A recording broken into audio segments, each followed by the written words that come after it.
Hello दोस्तों, मैं विशाल राज Magadh classes के यूट्यूब चैनल पे आपका स्वागत करता हूं।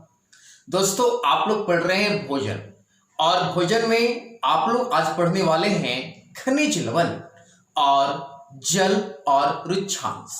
जैसा कि जानते हैं, कल की क्लास में आप लोग पढ़े थे विटामिन। विटामिन को कहते हैं सुरक्षात्मक भोजन, जो आपको रोगों से लड़ने में सहायक होता है या रोगों से आपको क्या करता है, बचाता है। उसी प्रकार से खनिज लवण भी है जो आपको रोगों से क्या करेगा, सुरक्षा प्रदान करेगा। जैसे लोहा, कैल्शियम, फास्फोरस, कॉपर, जिंक, ये जितने भी खनिज लवण है ये सारे आपको रोगों से लड़ने में सहायक होगा। उसके बाद दोस्तों, आज की क्लास में आप लोग पढ़ेंगे जल। जैसा कि आप सभी लोग जानते हैं, जल ही जीवन है ना। यदि प्रकृति में जल को आप देखेंगे हिमालय की पहाड़ियों पे, तो आपको बर्फ के रूप में नजर आएगा, यानी ठोस के रूप में। यदि आप जल को गर्म करते हैं तो वाष्प के रूप में देखेंगे, यानी वहां पे आपको जल जो होगा वो गैस के फॉर्म में दिखेगा। और जो आप जल पीते हैं ये आपको जल द्रव है जो पीने योग्य है। तो दोस्तों, इस प्रकार से कहा जाए तो जल प्रकृति में ठोस, द्रव और गैस तीनों अवस्थाओं में पाया जाता है। दोस्तों, उसके बाद रुक्षांश क्या है? रुक्षांश वैसा पदार्थ है जो आपके शरीर में जो भोज्य पदार्थ नहीं पचते हैं, उस अवशिष्ट पदार्थ को शरीर से बाहर निकालने का कार्य करता है रुक्षांश, है ना।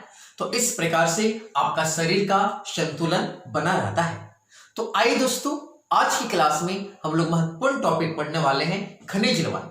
और वैसे विद्यार्थी होंगे जो हमारे पहले वाले वीडियो को नहीं देखे होंगे, तो पहले वाले वीडियो को देखें, तभी आपको आगे का वीडियो समझ में आएगा। और यदि आपको हमारा वीडियो समझ में आता है तो सब्सक्राइब करें और दोस्तों के पास शेयर करें। आइए दोस्तों, हम लोग स्टार्ट करते हैं खनिज लवण, है ना। देखिए, यहाँ पे हमने लिखा आप लोग के लिए भोजन का लेक्चर 5 है, और इससे पहले मैंने लेक्चर 4 पढ़ा दिया है ना। और खनिज लवण आज हम लोग पढ़ने वाले हैं। खनिज लवण क्या है? वैसा रासायनिक पदार्थ जो शरीर को स्वस्थ रखता है, यानी वैसा पदार्थ होगा जो आपके शरीर को स्वस्थ रखेगा, उस पदार्थ को आप क्या बोलेंगे, खनिज लवण। जैसे उदाहरण के तौर पर देख लिया जाए, लोहा, iodine, calcium, phosphorus, zinc, copper, cobalt और क्या, क्लोरीन। ये जितने भी देख रहे हैं ना, ये सारे तत्व हैं, और ये सारे तत्व आपके शरीर में पाए जाते हैं। और इस सारे तत्वों की मौजूदगी से ही आप हमेशा बिल्कुल स्वस्थ महसूस करते हैं। यदि इनमें से किसी भी तत्वों की थोड़ी मात्रा में कमी हो जाएगा तो आपका शरीर जो होगा वो स्वस्थ नहीं रहेगा, वो किसी न किसी रोग से क्या होगा, ग्रसित होगा। इसलिए आपको स्वस्थ रखने के लिए विटामिन और खनिज लवण का, है ना, कहने का अर्थ है विटामिन और खनिज लवण का आवश्यकता अनुसार पूर्ति होना अनिवार्य है, तभी आप स्वस्थ रह पाएंगे। आइए आप लोग पढ़ते हैं खनिज लवण, है ना। जैसे आप लोग पढ़े लोहा, iodine, calcium, phosphorus, zinc, copper, cobalt और क्या, क्लोरीन। ये आपके क्या है, खनिज लवण है ना। चलिए आगे की बात करते हैं। दोस्तों, कुछ प्रमुख खनिज लवण और उनकी कमी से होने वाले रोग एवं उनके स्रोत। देखिए, आपकी एग्जामिनेशन में खनिज से होने वाले कमी से रोग और उसके स्रोत पूछता है। एग्जाम में सीधे सीधे क्वेश्चन आता है। जैसे आपके लोहा की कमी से कौन सा रोग होता है, एनीमिया। एनीमिया क्या होता है कि आपके हीमोग्लोबिन की कमी हो जाती है, और ब्लड में हीमोग्लोबिन की कमी होना क्या कहलाता है, एनीमिया। और एनीमिया किसकी कमी से होता है, लोहा से।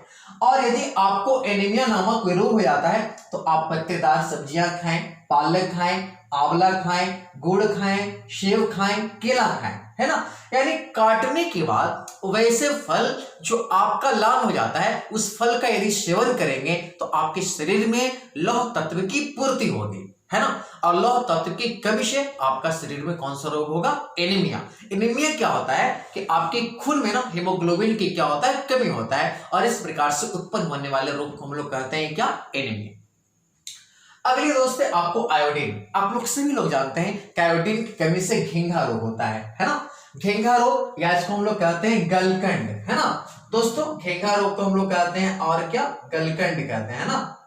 घेंघा रोग कहिए या घेंघा रोग को गलकंड कहते हैं। एक गले का रोग होता है, इसकी कमी से क्या होता है ना, गला फूल जाता है ना। यानी आयोडीन की कमी से आपका गला फूल जाता है। और आयोडीन तो आप लोग जानते ही हैं कि आयोडीन की प्राप्ति आप लोग करते हैं समुद्र से, है ना। आयोडीन तत्व है, इसकी प्राप्ति आप समुद्री घास से कर सकते हैं, समुद्री जीव जंतुओं से कर सकते हैं, है ना, और साधारण नमक से कर सकते हैं। किसकी प्राप्ति? आयोडीन से। और ये आपके गले का रोग है ना, जिसको कहते हैं घेंगा।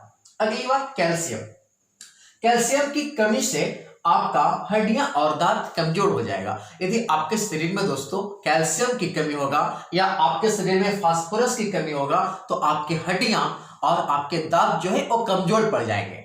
अब कैल्शियम की कमी है तो आप उसको पूर्ति कैसे करेंगे? आजकल तो कैल्शियम का दवा भी आता है, लेकिन आप दवा लेना नहीं चाहते हैं तो उसके स्रोत से आप कैल्शियम को प्राप्त कर सकते हैं, जैसे दूध, अंडा, सेब, मछली, हरी पत्तेदार सब्जियां खाइए तो आपको कैल्शियम की पूर्ति होगा। ठीक उसी प्रकार से फास्फोरस भी क्या करता है? फास्फोरस से भी आपकी हड्डियां और दांत कमजोर होता है और इसकी पूर्ति के लिए दूध, केला, हरा मिर्च, गुर्दा, कलेजी और पत्तेदार सब्जियां खाइए और तंदुरुस्त रहिए। यानी खनिज लवण आपको तंदुरुस्त बनाता है ना।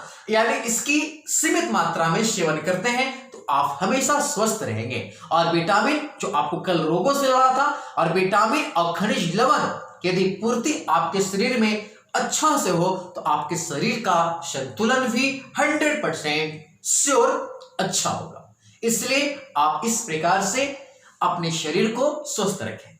अब अगली बात, जल। आप लोग जानते ही हैं कि जल ही जीवन है ना।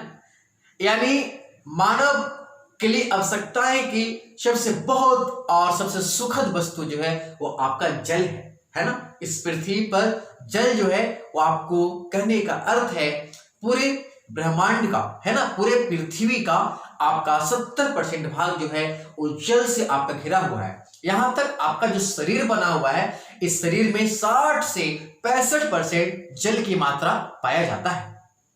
दोस्तों आइए पढ़ते हैं जल करता है क्या। जल शरीर के अंदर पोषक तत्वों को अवशोषित करता है। यानी आप जो खाते हैं उनसे उपस्थित जो पोषक तत्व होते हैं, उस पोषक तत्व को जल जो है वो क्या करता है? अवशोषित करता है। अगली बात, जल शरीर से अवशिष्ट पदार्थ को बाहर निकालता है। यानी कहने का अर्थ है कि आपके शरीर में जो अवशिष्ट पदार्थ होते हैं, जो आपके कहने का अर्थ है मल मूत्र, है ना, के सहारे, कहने का अर्थ है उससे आपको क्या होता है? बाहर निकल जाता है ना। निकास नली के सहारे मल मूत्र आपका बाहर निकलता है, जिसको कहते हैं अवशिष्ट पदार्थ, है ना। यानी जल शरीर से अवशिष्ट पदार्थों को क्या करता है? बाहर निकालता है।